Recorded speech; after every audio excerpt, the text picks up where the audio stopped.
Hey everyone, welcome back to my channel. So like some of you know that I've been practicing intermittent fasting for some time now and I have observed some amazing results. I've lost over 10 kgs in the span of 3 to 4 months and I feel that it's great. So this has been a journey. I've been reading a lot of things, following these things, and I have observed and realized that there are certain things that are must-knows about intermittent fasting. So here's my attempt to explain you what are these 5 things and why I feel this is really important to know. So let's get started.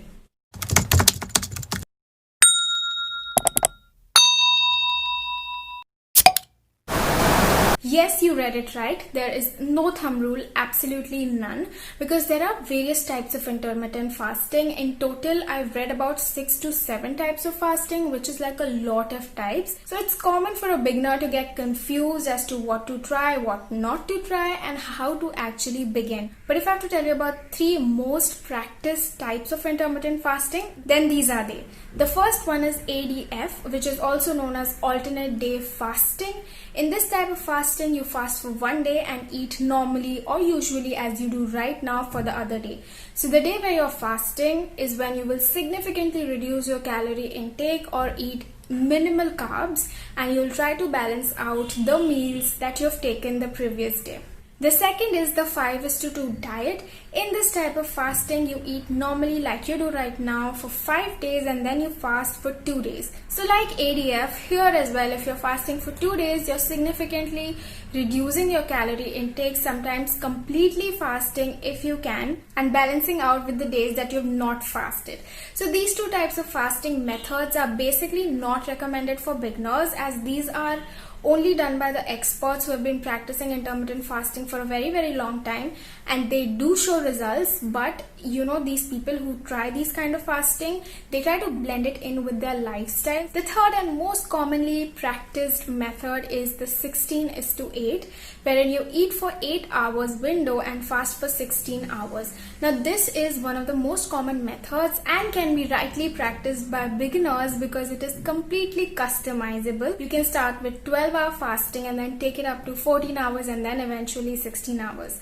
People do try 18 and 20-hour fasting as well, wherein they only eat one meal a day. So if you're a beginner and you want to start intermittent fasting, now you know where to start from. This was the method that I also practiced and I'm still practicing, and it works amazingly well for me. Second thing that I really want to focus on is that it is not a tool for weight loss.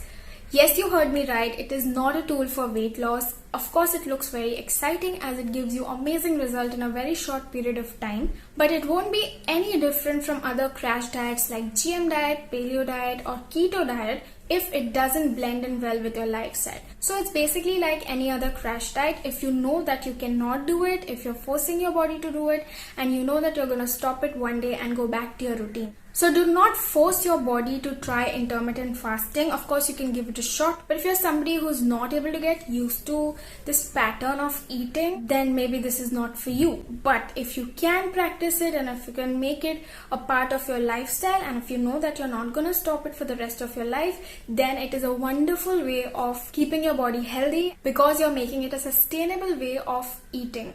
The third point is that intermittent fasting does not give you permission to eat anything you want to. While it is correct that intermittent fasting is an eating pattern, which means it tells you when to eat and does not tell you what to eat exactly, but it doesn't mean that you can eat anything you want to in your eating window. If you want to maintain a healthy lifestyle and also want to lose weight and see some amazing results, you have to also focus on what you're eating while you're in your eating window. So make sure that you're eating a balanced diet. You're including carbohydrates, proteins, fats, vitamins and minerals, and are not overeating or undereating anything. So if you want to see some great results, then you have to also focus on what to eat. The fourth point is that it's okay to skip breakfast. Now this point is quite controversial and I cannot focus on it enough.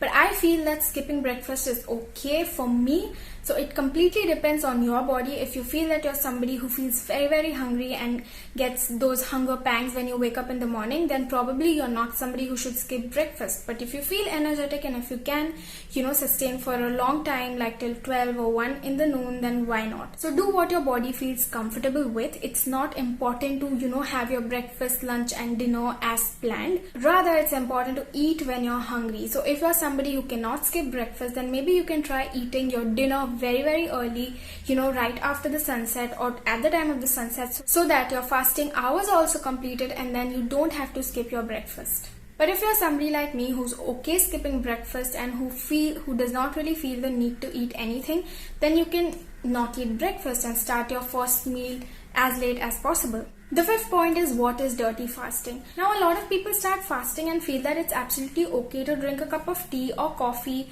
or any sort of juice while you're in your fasting window. Now, I want to break that myth and tell you that that's called dirty fasting. There's nothing wrong in that, because there have been a lot of arguments where people are saying that if you're drinking anything less than 100 calories, then it does not affect your fasting. But I would still suggest you to go for clean fasting rather than dirty fasting. Now, I haven't made these terms up. They are already there. You can look up on the internet, but this is just what it is called. So if you're consuming, say, black coffee without milk, without sugar, it's fine, but it will come under dirty fasting, which apparently does not show as good results or as fast results as clean fasting would. Alright, so these are the 5 things that I felt were must-knows about intermittent fasting. I hope you find this video really helpful, and if you do, then do not forget to let me know in the comment section below. Please do not forget to like this video and subscribe to my channel if you already haven't done it. I'm gonna see you in my next video. Bye.